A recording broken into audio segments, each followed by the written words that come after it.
What's up, everybody? Welcome back to another special episode of the JTW Sports Show. As you can see today, we have quite a special guest. This is Russell King. Russell King went to me and TJ's high school, North Gwinnett, and he played there, went off to college, and actually came back and coached there for a little bit, has his own little coaching job now. We just want to welcome you, Russell. We want to let you introduce yourself, talk about yourself for a bit, and then we'll talk about some football. All right, like you said, I appreciate the invite on this, but I'm Russell King. It's weird being called Russell by guys that I coached, but yes, I did play at North Gwinnett long before Jimmy and TJ did, but it was a great 4 years, pretty successful like their stint. Unfortunately, we didn't win a championship like they did, but like you said, I came back and coached after 3 years of playing ball at Valdosta State. Some unfortunate circumstances. I didn't really get much play, better players, injuries, things like that. But like you said, North Gwinnett called me back and ended up coaching there for 3 years, 2016, 2017, 2018. 17 was the glory year, 14-1 state championship. Never in my life did I think we were ever going to win one. We were always that team that got close. It was just a special season, special night. After that, I went to Creekview High School for 2 years and ended up coaching quarterbacks my first year, and then receivers and special teams coordinator. And then this spring, I actually got a call from Cartersville High School. Yes, Cartersville, where the Trevor Lawrence went. And I mean, Creekview is great, but when a school like that calls, top 10 winningest team in the state, 4 state championships, we got a brand new turf field, state-of-the-art weight room. I mean, when teams like that call, you got to listen, and they offered a outside receiver spot. Just couldn't refuse it. We've played in 4 of the last 6 state championships. Go Canes. But Look, Will, shaking your head, man. Yeah, we won 4 at my high school games. 4 games. Wow. Okay. We've already matched that, so I don't know if we can. Yeah. I was gonna say it's pretty cool. You get a coaching spot at receiver. You did play receiver in high school and college. So again, Will, go ahead with what you're saying. I was just gonna say, talking about Valdosta State, like what was that like playing, in college? I'm sure you always dreamed of playing in college. Obviously, we all dream about playing big D1 like Alabama or something like that. But we played D2. So what was your experience playing D2? No, I mean, Coach Spire, who was the coach. What was that, y'all's freshman year? Freshman and sophomore. Yeah. Freshman and sophomore. So Coach Spire, I kind of had this idea that I wasn't going big D1 right away. I looked different than the other guys that I played with. My senior year, I played with Chad Scott and Nate Brown, who played big-time SEC football. And then the Mator Bebe brothers were right behind me. And I knew that I wasn't good enough to play big time. And actually my dad played on Valdosta State's first football team. So there was a little connection there.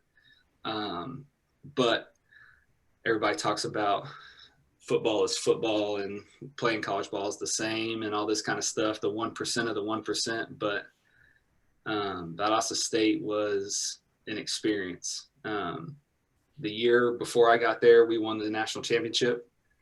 2 years after I left, so that would have been the year after my redshirt senior year. They won a national championship, so the expectation of going and playing for a national championship and being a part of a big-time Division II program was something that was important.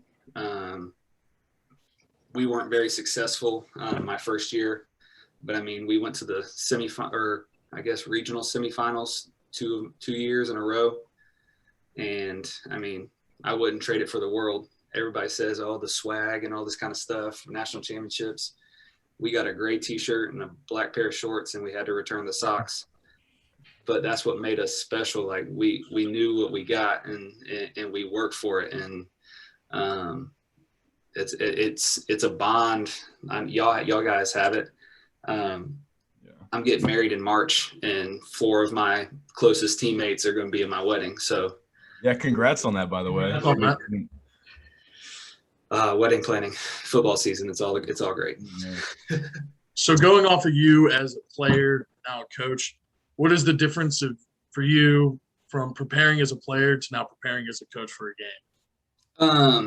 I think as a coach, obviously our job is to put y'all players in the right position to win. So I mean, as a player, you watch film and stuff Saturday, maybe Sunday if you guys go in, or I know we watched it Mondays and stuff. But I mean, this year we go in Saturday morning, finish last night's game film, upload it, send it out, and then start looking at tendencies and things for the next week. If it's a home game, we go out and support the youth programs that play in our stadium, that get to play in Wyman Stadium in front of the championship banners and things. And then we go back in, finish up, probably done by noon if we don't have any other responsibilities. And then Sunday, it's 12-ish to whenever the work's done. And then so we're doing practice and stuff. As a player, you don't think about scripting practice. It's like, they just kind of make it up as you go. But every second of practice is scripted to put players in positions to be successful, see what you're good at, see what you're bad at. And I don't think I realized that as a player. Like, yeah, we watch film as a team and stuff after practice, and you're like, that's 14 plays of stuff. But what about the other? If we filmed our individual drill, I got to make sure that we are hitting on all cylinders and things like that. I think it's the actual film work. Like, I got hours and hours of film. As a player, I probably had an hour a week because I was just watching myself. Yeah. Now I'm watching 2 guys and making sure our scout huddles are right and all this kind of stuff. And I mean, big difference, huh? Oh yeah. And in college, I think it's the same too, because now y'all are watching film and trying to get the edge because your job's on the line. Like that's 100%. The more prepared you are, everybody says you're a coach on the field and all that kind of stuff. I mean, you better know it or you're going to get passed up, or they'll find somebody else to fix it. Exactly. No, it's definitely tough. I mean, just like you said, like the point of college recruiting is to find someone better than you that can replace you and do a better job. So that's tough. Yeah. That's super cool to hear, a coach's perspective. Again, like us being in college, we've seen the difference between high school ball and college ball, like preparing for it, especially me. Like I have to go on a whole new like weekly schedule to prepare for the next game. And it's a lot. It gets a lot. So, but with all that, and you're talking about like your teammates and all this fun you're having, you bring so many cool memories, Yeah. And that's something I want to ask you was, as a player and a coach, what's your favorite memories? And this is for high school and for college ball. All right. Probably my favorite memory is my senior year. We played Colquitt in Corky Kell. I think your brother was a sophomore, maybe, holding the clipboard, charting the plays, all that kind of stuff. He's good at, yep. Which is funny because my fiance is actually from Colquitt, so this story is wild. So we're playing them. We lost to them the year before in the second round. We were super talented, just didn't make enough plays to win. The next year, this whole drama was that we were under construction. The school was being built, or the new 3-story building was being built, and we weren't going to be very good because we lost Scotty Hush and Chad Scott and all these guys, and it was kind of like the glue group. And so everybody predicted us to lose. And I remember we had a terrible Thursday practice. And if guys have ever been around Coach Spire when Thursdays goes horrible, he basically calls you out. And so I remember saying, he called us up and he was giving us the business and all this stuff. And he said, Russ, how do you think we're going to play on Friday or play on Saturday after with this practice? And I said, we're going to win. And he was shocked. He was stunned that I was going against his normal dilemma or his like conversation. And he's like, why do you think that? And I said, well, I know that you guys have put us in a situation to not be successful because practice is harder than the games. And it kind of blew him away. And I remember going in, and Coach Dixon was our defensive coordinator and was like, hey man, you really like shook him up. Like he left, like he's gone. He didn't, like Coach Byard didn't stay. And so going into the game, we're up late, and then Colquitt comes down and scores. I drop a 4th down ball. Drop a little comeback, and I drop it. It hits me right in my hands, perfect throw, and I drop it. And I remember just, dang, I made this big, bold claim that we were going to be ready, and I was the one that helped, was going to be the reason why we lost.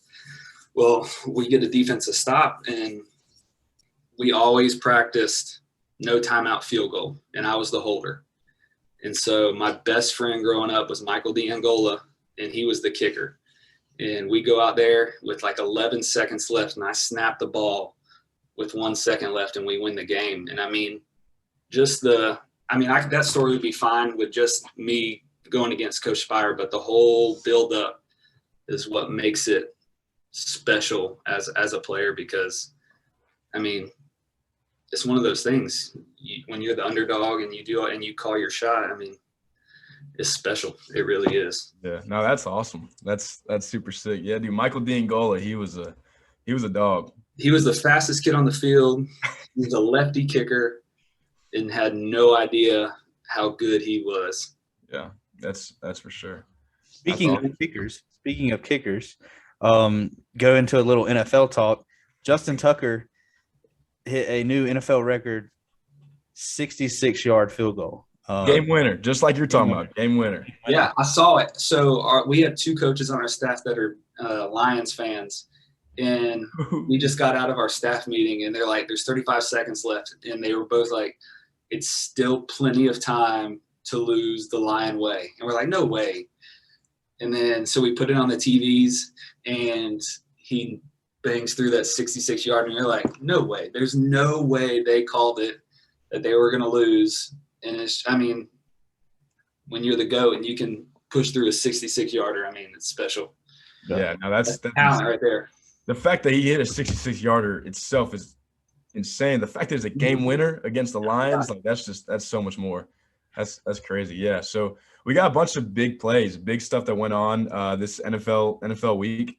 So yeah, we're just gonna roll through a couple of them. First thing I want to talk about is, I guess we can say not really the emergence, but Matt Stafford is showing that this dude is a potential top 5 quarterback in the league. You put him in the right system, with the Los Angeles Rams, like he's away from the Lions, he's on a good team now, and he's shown that he's a dog. Let's talk about it a little quick. CJ, what's your input, T?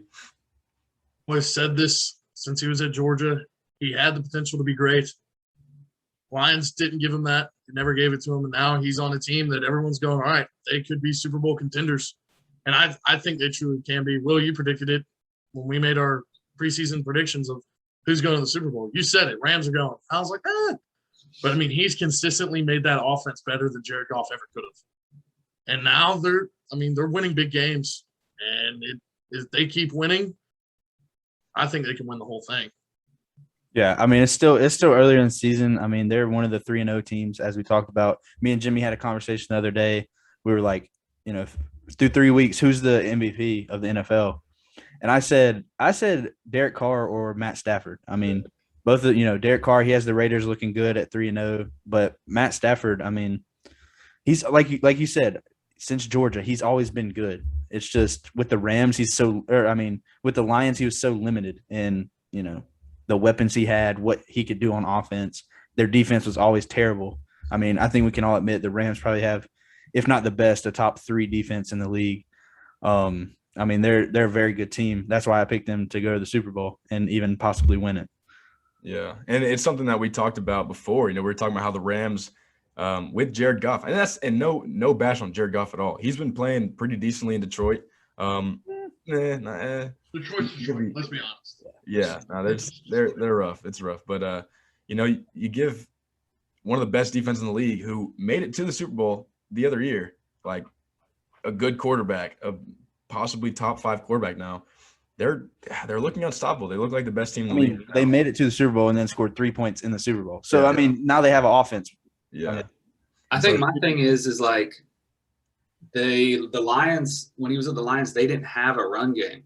Yeah. I mean, they don't really have a run game with the Rams right now because Cam Akers hurt his Achilles and stuff. But, like, I don't know if Sean McVay's that much of a better play caller than the guys that were at the Lions. But, I mean, you can't say the receivers for the Lions weren't better. He had Calvin Johnson for all 10 of his years. But I can't quite put my finger on it. Like, just because is it the perception of being able to run the football, or is it really that much? I really think it's just a defensive thing. I mean, the Lions, their defense has never been good. And in all honesty, even the years that they made the playoffs because their offense was good. But I mean, he always had to play from behind. Yeah. You look at I saw a stat and it was like in his time with Detroit, in the games he started, they gave up 29 points per game in every start, which is the most in NFL history. So basically his offense had to score 30 points to win a game. And it's like, if you have to score 30 points to win every game, you're not going to win a lot of games. Yeah, no, that's for sure. I mean, you talk about Calvin Johnson, obviously one of the all-time greats, one of the most talented, definitely, he retired way too early. But, I mean, besides Golden Tate a couple of years, like, he was it. You know, they didn't really have anybody else. But now you got an attack of Cooper Kupp, who's insane. He's going off. He's like Adam Thielen. He's a touchdown machine. But you got him. Nice. You got Robert Woods, and then Deshaun Jackson. You know, you got your speed guy, and he's emerged as a really good number 3 technically, even though he's playing like a number 2. But it's all these other, you know, big parts around him. Higby. Don't forget the tight end. Higby's been going off. He's a very like tier 2 wide or tight end, in my opinion. But he gets first downs. I mean, he's very underrated. Stuff like 3rd and 5, you're throwing him the ball. Like the game changing tight ends aren't the Gronkowskis and the Hernandez of the early 2000s with the Patriots running down the field. It's like too soon seams and all those kind of things down the middle of the field. Yeah, no, for sure. Yeah, so I mean, obviously, you know, he had some good targets. You know, Matt Stafford's got some good targets now, and you know who else is going to have a really good target now? The Chiefs. You know, they got Josh Gordon, man, reinstated again. What's up with that? I think it's the 6th, 7th time. Yeah, I don't know. Lord. I'm off the weed. Smoke dog. I'm almost tired of him like getting chances. I mean, I'm all for giving somebody a second chance, maybe even a third chance, depending on the circumstances. But like, you keep messing up the same thing. Like, yes, you know, nowadays everybody's saying weed should be legalized, all this and that. But like, if you're not supposed to do it, then don't do it. I don't understand. Like, he has all the talent in the world. I mean, he played for the Browns and led the league in receiving yards when the Browns they might not have won a game that year. I can't remember. They were like the worst team in history. Yeah, like I mean, I just don't understand how you have that much talent and you can't, you know, get it in your head that like you can't do the things that you keep doing. Well, it's all the losses bring us. Yeah. Like the great Tim Clifton said, I've never seen or he said, what did he say? Something about smoking intelligence. Yeah, smoke some intelligence. Some intelligence. Good Lord. That's crazy. Yeah, I mean, he's I guess you can say he's a big acquisition. That's pretty new. Another big one. But that is an acquisition though to a struggling Chiefs. Yeah, I mean the Chiefs are that's they're 1-2. That's surprising. But there's only one ball to go around. How are you going? Yeah. How are you? Tyreek Hill hasn't been playing that good this year either. Besides week 1, he kind of went off. Obviously, that 75-yard touchdown kind of helped his stats a little bit, but yeah, he's been dropping passes. Hasn't been the Tyreek that he's been in the past. Defenses have been killing teams this season. Yeah, they're last in the conference. Yeah, I know. Oh, we know. Yeah, we're last. Because TJ, who's leading? Who's leading? The Raiders and the Broncos, but we may not be that good because the teams we beat are 0-9 combined.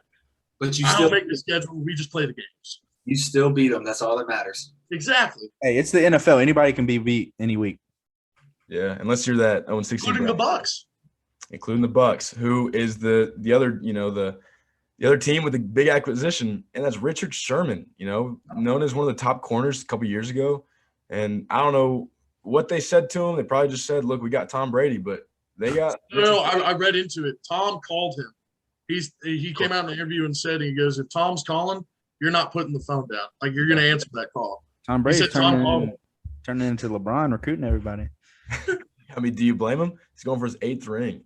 I'm gonna be honest. I don't think Richard Sherman can cover me. He's a little old. He's a little washed. Yeah. But hey, put that boy in zone coverage. Man. I don't know. But the Bucks play man coverage a lot because they got the linebackers. They're gonna bring the house. Yeah. And they're gonna dare you to throw the ball. I mean, put some man free. I mean, that's what they did against the Chiefs in the Super Bowl, and we see how that out. Don't even get me started about that Super Bowl. The Chiefs didn't even try to run the football. They were scared. Talking about running the football, a team that has a better record than Tampa Bay in the same division is my Carolina Panthers, who just lost. Your offense. You lost the best running back in the NFL, Christian McCaffrey. Y'all don't have Derrick Henry. Christian McCaffrey is the best running back in the NFL. And we predicted this after week 1. We said if he gets every single rep, he's going to get hurt again. What do you know? He went into a short week on a Thursday night game, having 59 touches in the first 2 games, and he strained his hamstring. We were watching the game. When it happened, we didn't even know it happened. We thought he was doing like a little like jump step, like stutter step type thing. And then all of a sudden they show him going to the medical tent. And I'm like, are you serious? Season. Mainly for the Panthers season, but also I have him on all my fantasy teams. We're big fantasy people right here. But I think we haven't really played anybody. We played the Jets. We played the Saints. And then this past week we played the Texans. I mean, that's not a great schedule. But like TJ said, we just play the games. We don't schedule them. But this week, we play Dallas, and we will be without a good Dallas team too. Good Dallas. I think Dallas win this game. We'll be without J.C. Horn, who got injured as well. Well, he broke a couple bones in his foot. They said. Yeah. And that worries me. I mean, our defense has been playing great this year. Hassan Riddick is like in the running for Defensive Player of the Year early season. But I don't know how good we're gonna be. All of Sam Darnold upon us. Yeah, we're gonna see how good Sam Darnold actually is. Speaking of Sam Darnold, he's leading the league in rushing touchdowns. He's tied for. He got 3 rushing touchdowns. Who would have thought, man? We always said he was good. It's just he played for the Jets. I mean, you can see no matter who the Jets have at quarterback, they suck. Russ, how do you feel about Sam Darnold? I think Sam Darnold was in a terrible situation. Yeah. Coming out of high school, he went to USC. I'm sure the pressure of being the star quarterback at USC may have led to some lofty expectations. But for me, playing NFL quarterback, you have to be ready. We always talk about to our quarterbacks, you got to play like you belong there. I won't tell you what we tell them because not appropriate, but it's hey, we're free game on here. You can say anything. We tell them to play like you got the biggest wiener and the hottest girlfriend. I mean, that's been passed down, huh? Yeah, I mean, I heard that one in high school. Yeah, I mean, it's just one of those things. If you don't believe it, if you don't believe it, and you don't feel like you can will your guys to win. I mean, and if you see ghosts, do what? If you see ghosts, I mean, we can't forget. Let's be honest. Ghost. But was he seeing ghosts, or was the coordinator not giving him a chance to? I think it was a little bit of both. I mean, let's be honest. His best receiver was Jamison Crowder, who on a good team is probably a 3, maybe a 2, depending on who your number 1 is. But I mean, Jamison Crowder, he's a cool player. But I mean, I don't know. No run game, no offensive line, no defense. Like how can you be? You just can't be a football. You can't be a good football team if you don't have an offensive line or a running back. Sounds like both New York teams. And you know who has a great offensive line and 2 great running backs is the Cleveland Browns. And that's something I kind of want to talk about a little bit. Browns, I don't think they're surprising anybody. They're a really good team. They've shown what they can do on offense. Nick Chubb, in my opinion, still is one of the top running backs in the league. Obviously, he didn't get any receptions. He had like a really basic 84 yards rushing. And it was like, yeah, that's a decent game for a running back. 84 yards, obviously didn't have any touchdowns, no receptions. So obviously fantasy-wise, he's not looking too great. But you got Kareem Hunt backing him up. He technically the backup running back. They play them together. He's been really solid. He kicks Their ass. defense is looking good. Yeah. Myles Garrett, my defensive player of the year, had 4.5 sacks. I mean, you can't ask for much better from him. Yeah. Or your defense. Yeah. But Mayfield's staying out of the way. No comment. Yeah. Baker's been real average this year. Focusing on his commercials. Yeah, he's not trying. Hey, there's no sly comments in the media. There's no Odell Beckham drama. Hey, he's coming back. He's coming back. I mean, it's almost one of those things. Do you kind of slow down Odell Beckham's return? Wait, no, did he? I think he played last week, didn't he? He did play last week. Yeah. Which, I mean, you kind of need him to with Jarvis Landry injured. Yeah, Jarvis Landry is still injured.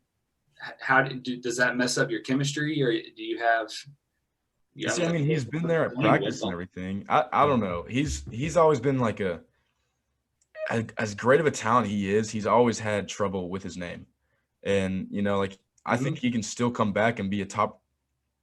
He could be a number 2 on a championship team, and which is crazy because a few years ago we're talking about how Odell's a top 5 receiver. I mean, the first 5 years of the first 3 years of his career, he was on pace to be the greatest of all time. Yeah. That's with. But the other thing is, do you need in the NFL? Do you need a true number 1 receiver, or can you have 2 or 3 tier 2 receivers with a good tight end and 2 great running backs? You see, I believe. I mean, I'm big on. I want to have, it's nice to have a number 1 as long as you have 2 solid. You can even say number 3s. I agree. Cole Beasley's. Cole Beasley, I think, is he's so underrated. One of the shiftiest and one of the most reliable receivers in the league. And we predicted the Bills to go super, super far this year. And Cole Beasley is going to be one of the main reasons why. Yeah. He's been playing really well. And he's a third down machine. You get in the red zone, then you have your number 1, your Stephon Diggs. And so I think, it's good to have a really good number 1, one of the top receivers in the league, to make it that far, to make it to the championship. Because when you get to the finals, you're going to play teams like the Rams, who have a Jalen Ramsey, who will shut down your best player. Oh, yeah. And, that's like the Vikings. I'm a big Adam Thielen guy. But is Justin Jefferson or Adam Thielen a top 10 receiver in the league? No. But are they both top 20? Probably. It's debatable. Probably. But, Adam Thielen's one of those guys. If you get in the red zone, he's going to score. He's going to score at least 1 touchdown a game. In his last 18 games, he has 18 touchdowns. Yeah. So, he's a touchdown machine. Justin Jefferson can get you there.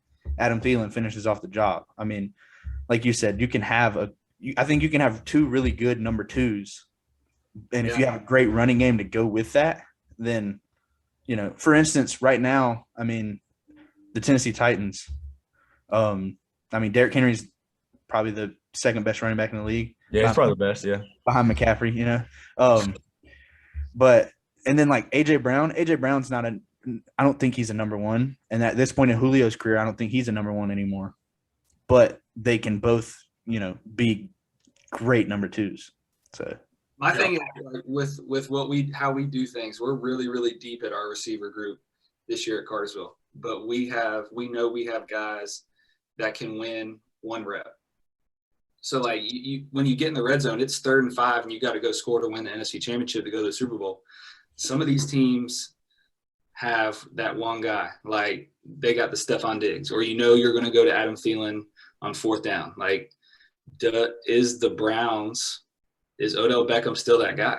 Is that the real question? If it's 4th and 5 and you have to score a touchdown, are you throwing the ball to Odell Beckham? And I don't think you are. Honestly, they might be right now. You're throwing a Kareem Hunt. Hunt. Exactly. And so, is it really that important? Maybe not. But I don't see the Browns as necessarily a high up Super Bowl contender. I can see them as a dark horse, but I don't know if they can get past the Chiefs, the Bills. I don't know. But the defense is playing well. defense wins championships. Offense gets them there. Yep. unless you're the Rams, like we talked about earlier. Or the Bucks. Or the Bucks. Hey, Tom Brady playing against the Patriots. What's going to happen? I think the Bucks are going to fly by the Patriots. They're going to blow them out. Tom Brady's going to have a career night.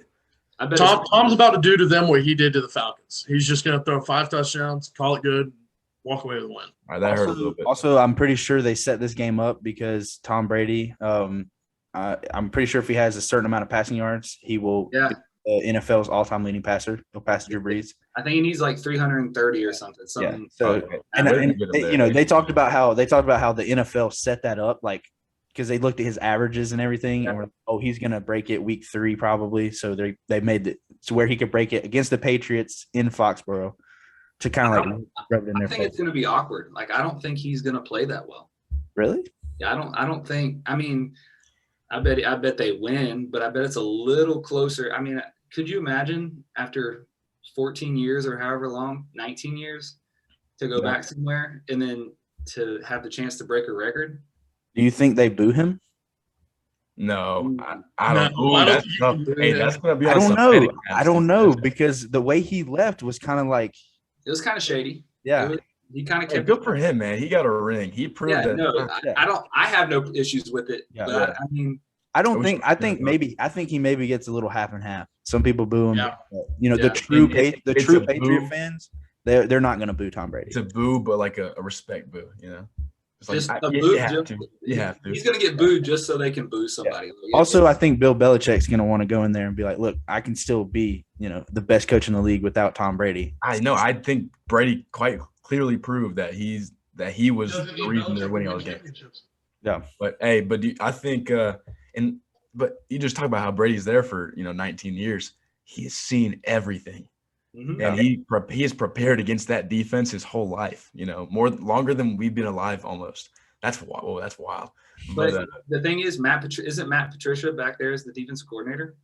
Could be. I don't know. Because then, I mean, there's so many storylines. He knows what Josh McDaniels is going to call. He'll tell Todd Bowles what's going on. I mean, I think there's more crazy storylines going on with the coaches because half those guys have been head coaches for the Steelers, and the Todd Bowles and a few of those other guys for the Bucks have all been head coaches. I mean, do we say like the 2 best NFL staffs, like true staffs? Like, is that I don't know if bold statement. I don't know if you call that a bold statement, but like, hey, that's pretty interesting. Something to think about. Yeah, It's gonna be a great game. I'm excited for it. I want to see Brady win because it's Brady and he's the GOAT. But like, I don't know. I think there would be so many hot takes about Mac Jones beating Tom Brady. Yeah, exactly. And if Bill Belichick wins and has something snarky to say in his post-game conference. Yeah, because Bill Belichick is that type to say something. Oh, yeah. He'll 100% say something about it. Anyways, yeah, but the Bucks, they're looking to be the number 1 team in the league. And, and the JTW Sports Show, we're looking to be the number 1 podcast sports show in the game right now. So, Russell, man, I appreciate you, man. I appreciate you, Russell. Love your insight. Obviously, you're very, very, very knowledgeable about the game. And good luck to your high school guys, man. Like Cartersville, very, very high-end program. We hope you do really, really good. Hoping for another ring, state championship. That'd be sick. But, so I appreciate you guys for watching this. Hit that like button, comment down below, give us your thoughts, hit that subscribe button, and turn on that post notification. Thank you for watching. See you guys later. See ya. Y'all be good.